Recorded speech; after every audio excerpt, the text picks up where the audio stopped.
Hello everyone. So welcome again to this NCERT series where we are discussing the solution of your NCERT book. So in this video we'll be discussing about the solution of your next chapter, that is second chapter, that is electrostatic potential and capacitance. Last video में हमने पहला chapter का solution discuss किया था. So in this video will be discussing the solution of the next chapter. So let us start the video. So सबसे पहला question देखो. So the first question is two charges 5 into 10 raised to power minus 8 coulomb and minus 3 into 10 raised to power minus 8 coulomb are located 16 centimeter apart. At what points on the line joining the two charges is the electric potential 0?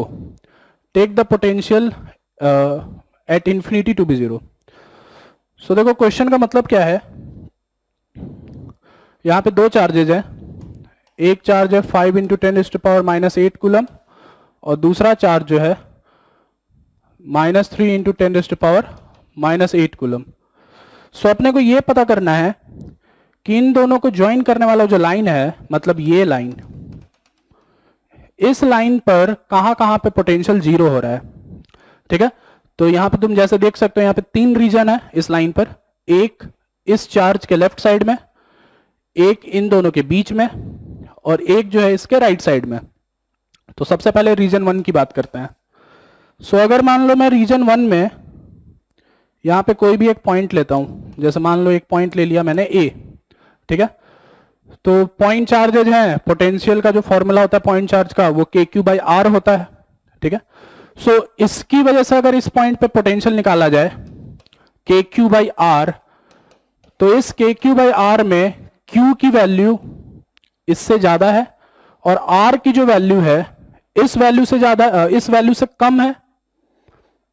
मतलब इस फॉर्मूले में Q ज्यादा है और are कम है इसके लिए, और इसके लिए Q की वैल्यू कम है और R की वैल्यू ज्यादा है.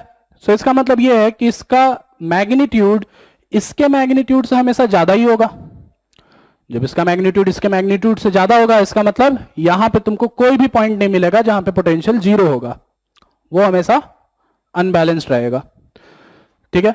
दूसरे रीजन की बात करते हैं, रीजन नंबर 2. सो अगर मान लो मैं यहां पे पोटेंशियल, यहां पे कोई एक पॉइंट लेता हूं, मान लो ये पॉइंट लिया मैंने, पॉइंट नंबर बी. अब यहां पे पोटेंशियल 0 होने के चांसेस हैं. क्यों है? क्योंकि अगर मान लो मैंने इसका डिस्टेंस बहुत कम कर दिया और ये वाला डिस्टेंस रिलेटिवली थोड़ा ज्यादा रखा, तो यहां पे मैग्नीट्यूड दोनों का बराबर हो सकता है. ये पॉजिटिव मैग्नीट्यूड, ये पॉजिटिव वैल्यू के साथ है और ये निगेटिव वैल्यू के साथ है. तो हो सकता है यहां पे एक ऐसा पॉइंट मिले जहां पे ये दोनों एक दूसरे को कट कर दे. तो उसको निकालने के लिए मान लो इस डिस्टेंस को x मान लेते हैं और ये वाला जो डिस्टेंस होगा ये 16 माइनस एक्स हो जाएगा. इन दोनों के बीच का जो टोटल डिस्टेंस है वो 16 है. ठीक है. सो इसकी वजह से जो पोटेंशियल होगा यहां पे b पॉइंट पे वो होगा k q by x, that is k q by x, और इसकी वजह से जो होगा k उसका q divided of 16 minus x. इन दोनों का सम 0 के बराबर होना चाहिए. यही चाहिए अपने को. सो इसको इधर ले जाओ, इसको इधर ले जाओगे तो ये हो जाएगा k into 3 into 10 raised to power minus 8 divided by 16 minus x is equal to k 5 into 10 raised to power minus 8 by x. So यहां पे जो कट रहा है काट दो, तो k और k कट जाएगा, 10 रेज़्ड टू पावर माइनस 8 और 10 raised to power minus 8 cut जाएगा. सो इसको यहां पे क्रॉस मल्टीप्लाई किया जा सकता है फिर. सो इसको उधर भेज दो, इसको इधर ले आओ. So 3x is equal to 5 into 16 minus x. So यहां से ये वैल्यू आ जाएगा 3x is equal to 80 minus 5x. इसको इधर ले आओ. 8x is equal to 80 means x is equal to 10 centimetre. So यहां से 10 सेंटीमीटर दूर पे एक पॉइंट ऐसा मिलेगा जहां पे पोटेंशियल 0 होगा. तो ये दूसरे रीजन की कहानी हो गई.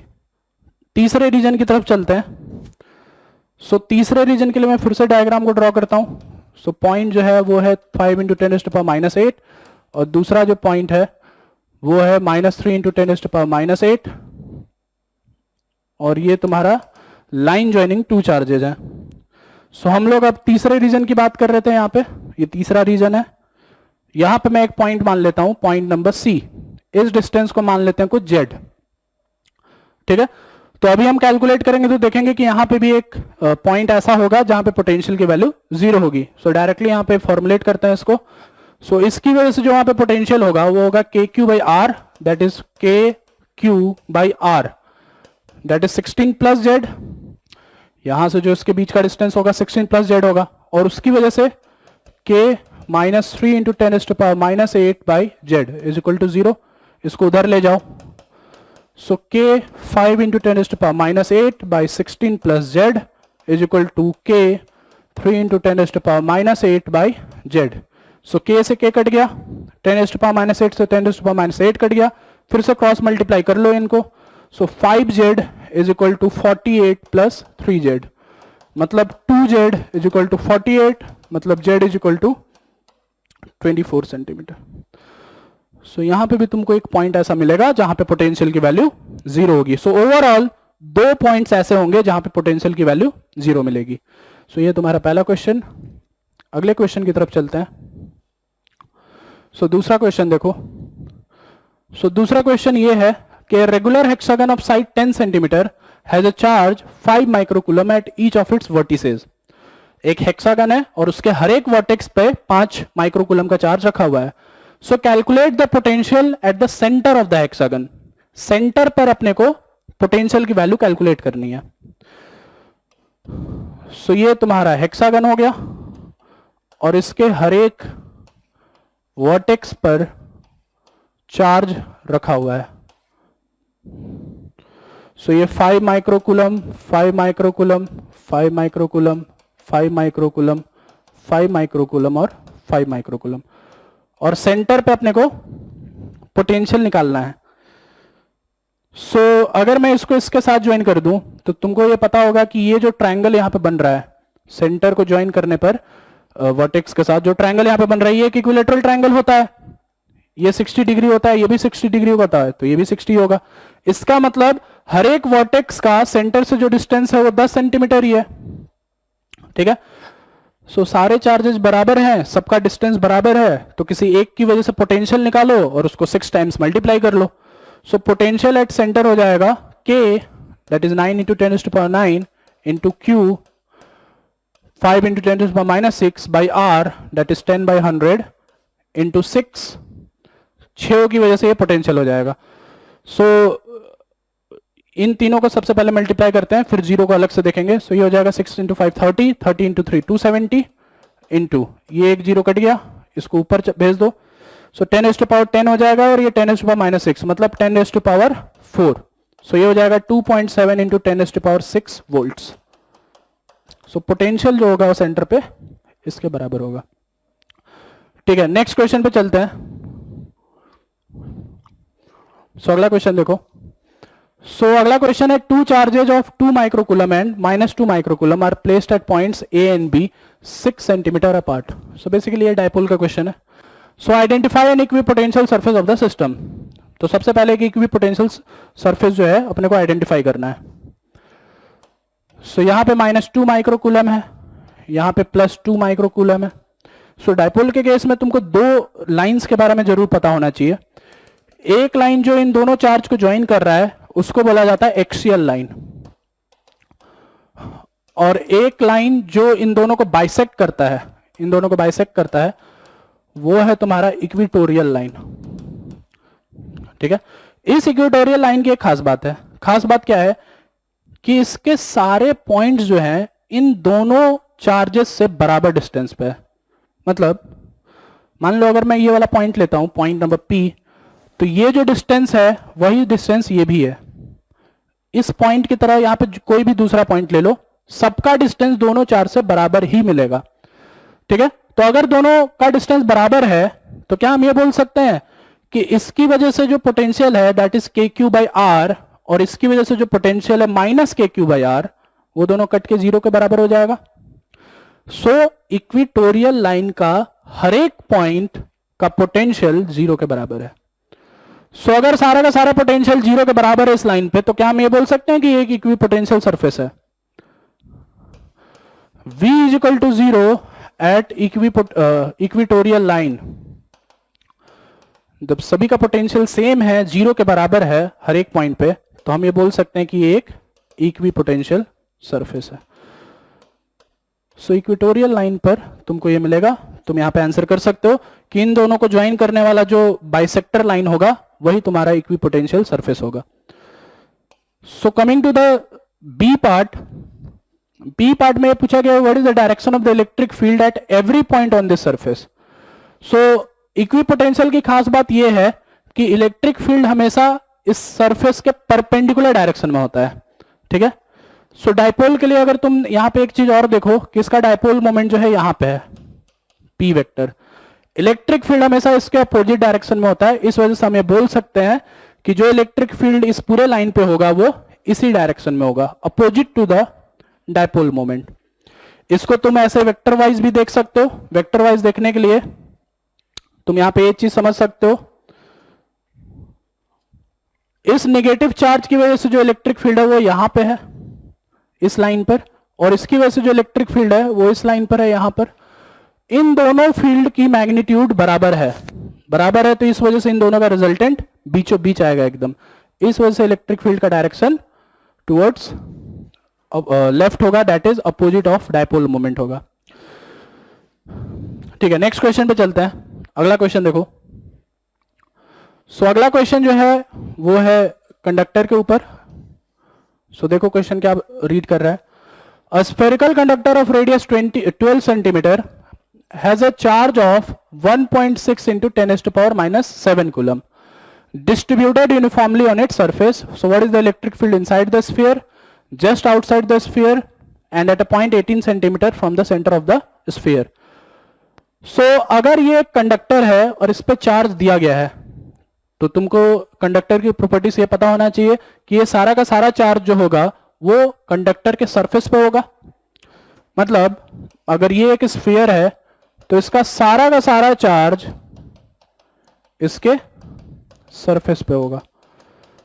सो टोटल वैल्यू इसकी हो जाएगी जो कि दे रखी है 1.6 इंटू 10⁻⁻7 कूलम। अब कंडक्टर की दूसरी प्रॉपर्टी लगाई जाए तो यहां पे ये बोला जा सकता है कि कंडक्टर के अंदर के जितने भी पॉइंट्स हैं सब पे इलेक्ट्रिक फील्ड जीरो है। सो डायरेक्टली तुम ये बोल सकते हो कि inside the sphere electric field is zero, directly बोला जा सकता है। बी पार्ट में बोला जा रहा है, पूछा जा रहा है कि what is the electric field just outside the sphere. So just outside the sphere मतलब इस पॉइंट की बात हो रही है, तो यहां पे हॉलो स्फीयर की तरह ये बिहेव कर रहा है, तो इसकी वजह से जो यहां पे इलेक्ट्रिक फील्ड है वो दिया जा सकता है KQ/R²। Just outside the sphere है, इस वजह से सेंटर से जो डिस्टेंस है वो हम लोग कैपिटल R के बराबर बोल सकते हैं। वैल्यूज पुट कर दो। सो ये हो जाएगा 9 इंटू 10⁻⁹, Q की वैल्यू हो जाएगी 1.6 इंटू 10⁻⁷, और R की वैल्यू जो है वो दे रखी है 12। सो ये हो जाएगा 12/100 का स्क्वायर। सेंटीमीटर को मीटर में कन्वर्ट किया है। इसको यहां पे सॉल्व करो। सो यहां पे सॉल्व करने के बाद सारे जीरोज को एक तरफ ले जाओ तो ये हो जाएगा 9 into 16 divided by 144 into 10⁻9 into 10⁻⁷ divided by, ये ऊपर चला गया, ये 10 आ जाएगा 16 वाला, ये पॉइंट जो है नीचे भेजोगे तो 10 आ जाएगा, और ये वाला जब ऊपर जाएगा तो ये हो जाएगा 10⁻⁻4। सो ये और ये कट गया और ये चला जाएगा ऊपर। सो 13 - 8 मतलब ये हो जाएगा 10⁵ न्यूटन पर कूलम। सो कैलकुलेशन करने के बाद इतना इलेक्ट्रिक फील्ड तुमको मिलेगा 10⁵ न्यूटन पर कूलम। तीसरे पॉइंट पे पूछा गया है कि what is the electric field 18 centimetre from the centre of the sphere. So 18 centimetre मतलब फिर से पॉइंट बाहर ही हो गया। सो सी पॉइंट के लिए भी इलेक्ट्रिक फील्ड हॉलो स्फीयर का लगा सकते हो directly, that is KQ/R²। So values put करो, 9 into 10⁻9 into Q 1.6 into 10⁻⁷ divided by 18 square. So 18/100 का स्क्वायर। सो इसको यहां पे सॉल्व करोगे तो यहां से तुमको मिलना चाहिए, इसको जीरो को फिर से एक तरफ कर दो और बाकी एक तरफ ले आओ। तो ये हो जाएगा 9 into 16 by 18 into 18 into 10⁻9 into 10⁻⁷ by 10, इस पॉइंट का एक नीचे, और यहाँ पे 10⁻⁻4। सो 9 2 जा 18, ये हो जाएगा 8, और ये कटा तो ये हो जाएगा 9। सो यहां पे मतलब आ जाएगा 4/9 और ये जो फैक्टर होगा फिर से वही देगा, that is 10⁵. So 4/9 into 10⁵ Newton पर कूलम तुम्हारा आंसर होगा. सो ये क्वेश्चन है, डायरेक्ट फॉर्मूले के ऊपर था, इस तरीके से ऐसे सॉल्व कर सकते हो. So moving to the next question. अब यहां से जो भी क्वेश्चन तुम देखने वाले हो ये सारे कैपेसिटर्स के ऊपर है. ठीक है, यहां से अगले जो भी हम लोग 4-5 क्वेश्चन अभी देखने वाले हैं वो सारे कैपेसिटर के ऊपर बेस्ड होंगे. सो कैपेसिटर का फॉर्मूला तुमको यहां पे ध्यान रखना होगा लगाने के लिए. ठीक है, सो क्वेश्चन रीड करो. A parallel plate capacitor with air between the plates has a capacitance of 8 picofarad. 1 picofarad is equal to 10⁻12 farad. What will be the capacitance if the distance between the plate is reduced by half and the space between them is filled with a substance of dielectric constant 6? तो देखो question में क्या बोला जा रहा है कि एक यहां पे कैपेसिटर है और इसकी कैपेसिटेंस की वैल्यू है 8 पिकोफैरेड. ठीक है, तो कैपेसिटेंस का फॉर्मूला होता है, तुमको पता होना चाहिए, A epsilon not by D होता है ये. अब क्या किया जा रहा है, इस कैपेसिटर का जो डिस्टेंस ये D था उसको घटा करके D/2 किया जा रहा है और बीच में एक डाइलेक्ट्रिक को भरा जा रहा है जिसका डाइलेक्ट्रिक कांस्टेंट 6 है. तो C' की वैल्यू जो होगी वो K टाइम्स बढ़ जाएगी. डाइलेक्ट्रिक जैसे ही डालते हैं अपन किसी भी कैपेसिटर में, कैपेसिटेंस की वैल्यू ओरिजिनल से K टाइम्स बढ़ जाती है. सो इसके लिए जो कैपेसिटेंस की वैल्यू हो जाएगी वो हो जाएगी KA एप्सिलॉन नॉट. डिस्टेंस कम कर रखा है तो ये D/2 हो जाएगा. 2 का फैक्टर ऊपर भेज दो और K की वैल्यू 6 रख दो. सो 6 into 2 12 into A epsilon not by D. A epsilon not by D की वैल्यू 8 पिकोफैरेड दे रखा है. सो ये हो जाएगा 12 इंटू 8 पिकोफैरेड. सो ये हो जाएगा 96 पिकोफैरेड. सो इस तरीके से क्वेश्चन सॉल्व हो जाएगा. ठीक है, चलो अगले क्वेश्चन की तरफ मूव करते हैं. ठीक है, अगला क्वेश्चन देखो. 3 capacitors each of capacitance 9 picofarad are connected in series. तीनों को सीरीज में कनेक्ट कर रखा है. ठीक है, so what is the total capacitance of the combination. तो अगर सीरीज कनेक्शन है तो हम लोग C इक्विवेलेंट इस फॉर्मूले से निकाल सकते हैं. 1/C equivalent is equal to 1/C1 plus 1/C2 plus 1/C3. So ये हो जाएगा 1/C equivalent is equal to 1/9 plus 1/9 plus 1/9, मतलब ये हो जाएगा 3/9. सो क्या हम ये बोल सकते हैं कि C इक्विवेलेंट की वैल्यू 3 पिकोफैरेड हो गई. इसका उल्टा कर दोगे तो 3 पिकोफैरेड के बराबर आंसर आ जाएगा. दूसरे पार्ट में पूछा गया कि what is the potential difference across each capacitor if the combination is connected to a 120 volt supply. अब दूसरे पार्ट में क्या बोला जा रहा है कि ऐसे ये कैपेसिटर्स थे और इसको मैंने एक बैटरी से ऐसे कनेक्ट कर दिया 120 वोल्ट का. तो हर एक कैपेसिटर पर कितना वोल्टेज आएगा ये अपने को पता करना है. ठीक है, सबका कैपेसिटेंस 9 पिकोफैरेड है. ठीक है, तो यहां पे तुम एक तो ऑब्जेक्टिव ट्रिक लगा सकते हो डायरेक्टली. तीनों कैपेसिटेंस जब सेम है तो ये जो वोल्टेज है ये तीनों में बराबर डिस्ट्रीब्यूट होगा. तीनों में बराबर डिस्ट्रीब्यूट होगा तो 120/3 डायरेक्टली लिख सकते हो 40 वोल्ट. और अगर तुमको सब्जेक्टिव अप्रोच से चलना है तो सब्जेक्टिव अप्रोच से चलने के लिए तुम यहां पे देख सकते हो, यहां से जो भी चार्ज Q निकलेगा वही चार्ज इन तीनों पे जाएगा. देखो यहां से जो भी चार्ज निकलेगा वही इन तीनों पे जाएगा. तो इस पे भी Q माइनस Q, इस पे भी Q माइनस Q और इस पे भी Q माइनस Q मिल जाएगा तुमको. सो Q की वैल्यू अपन दे सकते हैं C इक्विवेलेंट इंटू V से. सो ये हो जाएगा 3 picofarad into V that is 120. सो इस पे जो पोटेंशियल आएगा V' उसको लिखा जा सकता है Q/C. सो ये हो जाएगा 3 इंटू 10⁻12 इंटू 120/9 इंटू 10⁻12. सो ये और ये कट गया, ये 3 और ये कट गया 40. सो 40 वोल्ट तुम्हारा आंसर आ जाएगा. सब्जेक्टिव मेथड में तुमको इस तरीके से अप्रोच करना पड़ेगा. ठीक है, सीरीज कनेक्शन में कैपेसिटर पर सभी कैपेसिटर पर चार्ज बराबर जाता है. ठीक है, और उसी चार्ज के बेसिस पे फिर हम लोग वोल्टेज डिसाइड कर सकते हैं कि किस कैपेसिटर पे कितना वोल्टेज ड्रॉप आ रहा है. ठीक है, moving to the next question. अब अगला क्वेश्चन देखो. सो अगला क्वेश्चन ये है कि 3 capacitor of capacitance 2 picofarad 3 picofarad and 4 picofarad are connected in parallel. अब पैरेलल कनेक्शन में दिया हुआ है. So what is the total capacitance of the system? So यहां पे C इक्विवेलेंट निकालने के लिए C1 plus C2 plus C3 कर सकते हैं. ये पैरेलल कॉम्बिनेशन के लिए है.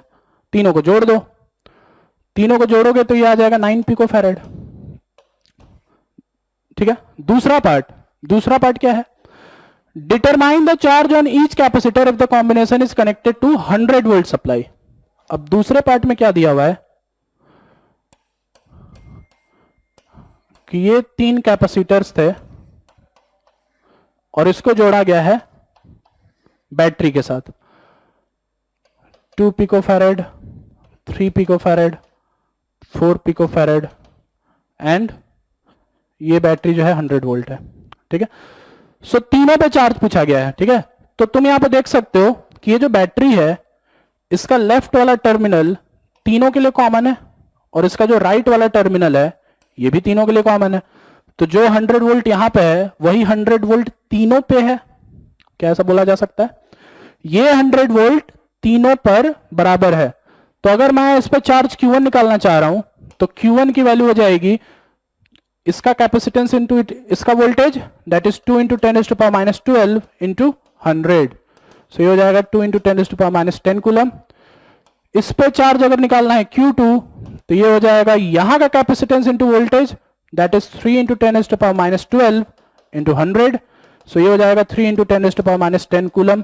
और वैसे ही इसका जो चार्ज होगा Q3 ये हो जाएगा 4 into 10⁻12 into 100, that is 4 into 10⁻10 coulomb. So parallel connection में अगर मान लो कनेक्शन किया गया है तो हर एक कैपेसिटर पे बराबर वोल्टेज ड्रॉप होता है. ठीक है. सीरीज कनेक्शन में हर एक कैपेसिटर पे बराबर चार्ज जाता है. ये दोनों डिफरेंस तुमको यहां पे समझना पड़ेगा. ठीक है. ठीक है. अगले क्वेश्चन पे आओ. अगला क्वेश्चन देखो. In a parallel plate capacitor with air between the plates, each plate has an area of 6 into 10⁻³ meter square, and the distance between the plate is 3 millimeter. So what is the capacitance of the capacitor? पहला part में capacitance पूछा गया है. तो capacitance की value parallel plate के लिए जैसे तुमको पता है A epsilon not by D होता है. वैल्यूज पुट कर दो. एरिया की वैल्यू है 6 इंटू 10⁻³ एप्सिलॉन नॉट की वैल्यू है 8.8 इंटू 10⁻12 और d की value 3 millimetre, that is 3 into 10⁻³ सारे ऐसा यूनिट्स में रखे गए हैं. सो ये इससे कटा 2, इन दोनों को मल्टीप्लाई करो तो ये हो जाएगा 17.6 और ये कट गया तो ये हो जाएगा 10⁻12 फैरेड. सो ये हो जाएगा 17.6 पिको फैरेड. डायरेक्ट सिंपल सा क्वेश्चन है कैलकुलेशन के ऊपर. अब दूसरे पार्ट में बोला गया कि if this capacitor is connected to 100 volt supply then find the charge on each plate. तो चार्ज निकालने के लिए C इंटू वी कर दो. सो ये हो जाएगा 17.6 picofarad into voltage that is 100. So ये हो जाएगा 17.6 इंटू 10⁻10 कूलम. और प्लेट्स पे चार्ज आएगा Q और माइनस Q. एक पे प्लस जाता है तो दूसरे पे माइनस जाता है. ये इसी तरीके से कैपेसिटर बनाया जाता है. सो ये तुम्हारा आंसर होगा दूसरे पार्ट का. ठीक है. Moving to the next question. अब ये क्वेश्चन थोड़ा सा अच्छा क्वेश्चन है. ठीक है. देखो ध्यान से क्या है ये. So explain what would happen in the capacitor given in exercise 2.8. a 3 millimeter thick mica sheet of dielectric constant 6 were inserted between the plates when the voltage supply remained connected and B after the supply was disconnected. अब देखो question क्या बोला गया है कि अगर ये जो कैपेसिटर अभी जो हमने निकाला था पिछले क्वेश्चन में, उस कैपेसिटर में अगर हम एक माइका शीट को डालें जिसका विड्थ 3 मिलीमीटर के बराबर ही है, जितना विड्थ कैपेसिटर का है उतना ही विड्थ इस माइका शीट का भी है, तो क्या होगा अगर वोल्टेज सप्लाई कनेक्टेड रहते हुए शीट को डाला गया, मतलब बैटरी के रहते हुए अगर उस शीट को उसमें डाला गया है तो क्या होगा यह बताना है. दूसरे केस में अगर बैटरी को हटा दिया गया और फिर शीट को डाला गया तो क्या होगा. तो ये दो प्रेडिक्शंस अपने को बताने हैं कि इन दोनों में क्या होने वाला है. ठीक है.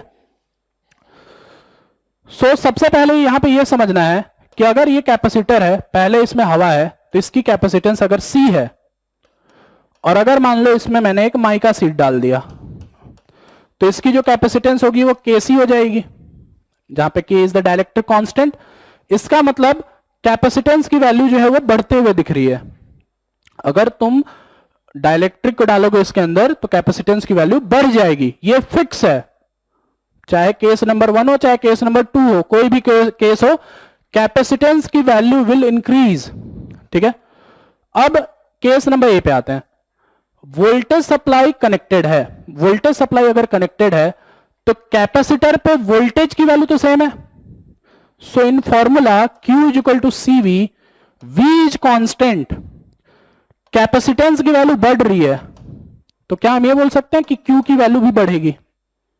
सो पहले केस में चार्ज की वैल्यू कैपेसिटर पे बढ़ जाएगी।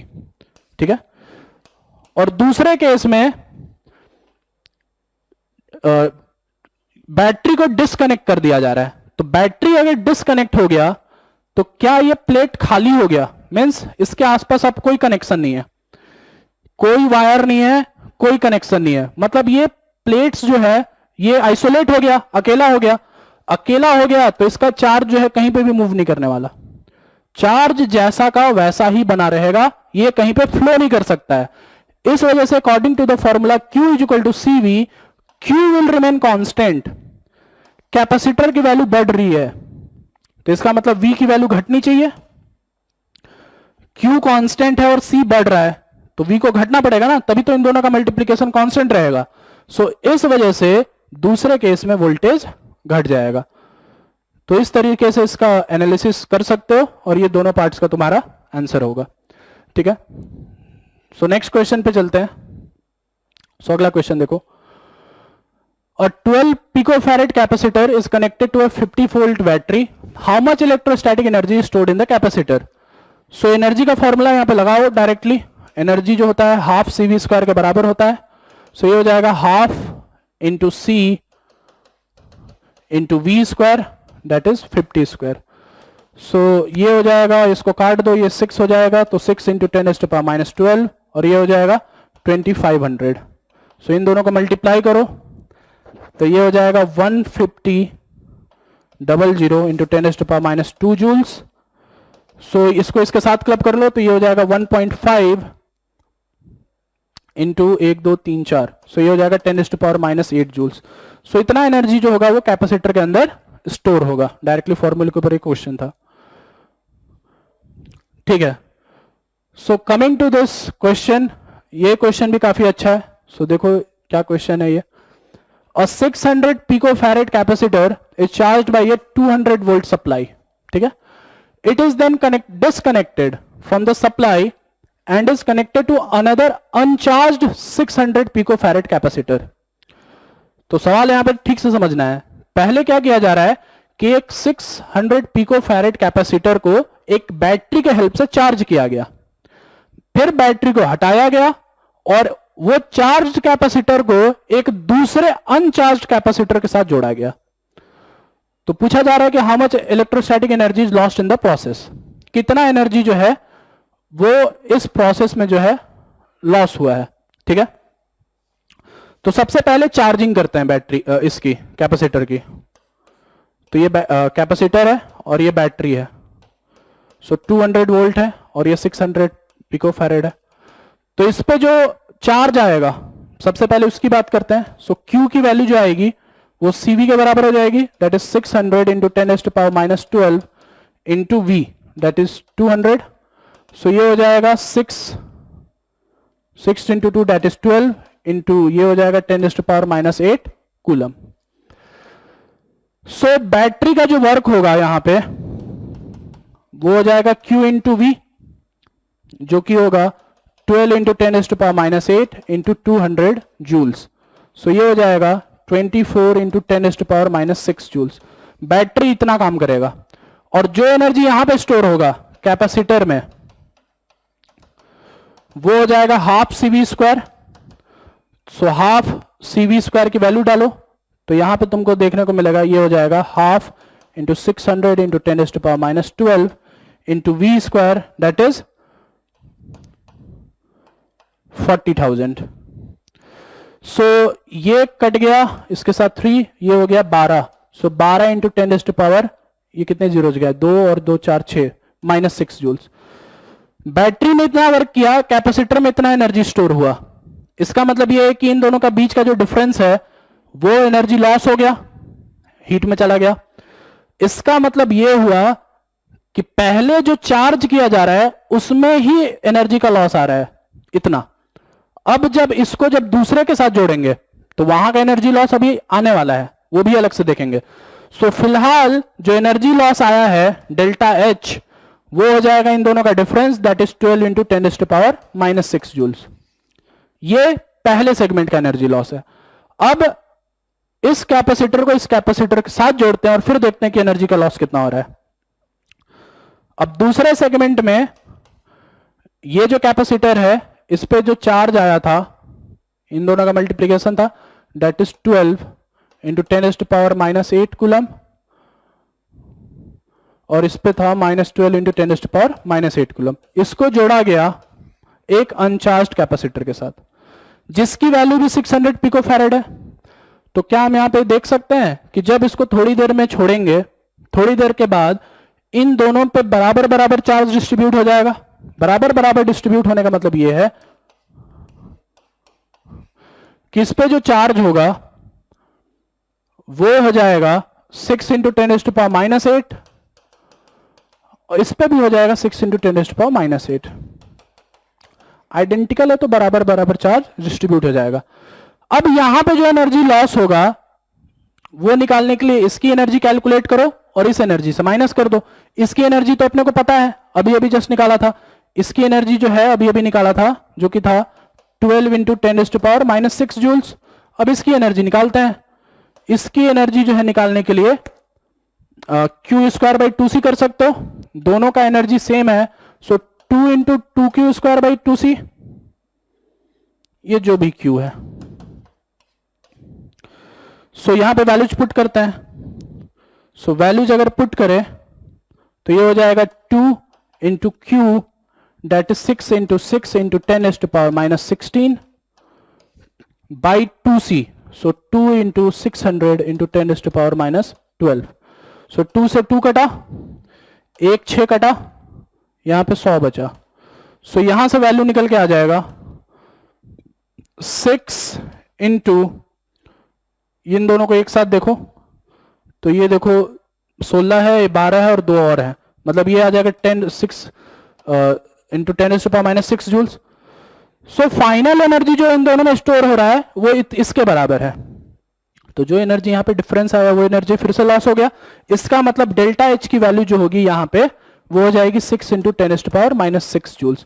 सो टोटल एनर्जी जो लॉस होगा, टोटल डेल्टा एच, वो पिछला वाला प्लस इस वाले का सम होगा, मतलब वो हो जाएगा 18 इंटू 10⁻⁻6 जूल्स। सो इस वजह से ये थोड़ा सा लेंथी क्वेश्चन था, तुमको इस तरीके से इसको सॉल्व करना था और इस तरीके से तुम्हारा टोटल एनर्जी का लॉस तुमको मिल जाएगा। ठीक है, सो ये तुम्हारा दूसरा चैप्टर का पूरा सॉल्यूशन एनसीईआरटी का। इस सॉल्यूशन को देखो, जो भी सवाल तुमसे नहीं हुआ है, और इसको जाकर के एक बार वापस से प्रैक्टिस करो। ठीक है, और हम लोग मिलेंगे अगले वीडियो में जिसमें हम लोग अगले चैप्टर का फिर सॉल्यूशन लेंगे और उसको सॉल्व करेंगे और उसको देखेंगे कि किस तरीके से उसको सॉल्व कर सकते हैं। ठीक है, so till then, thank you, bye.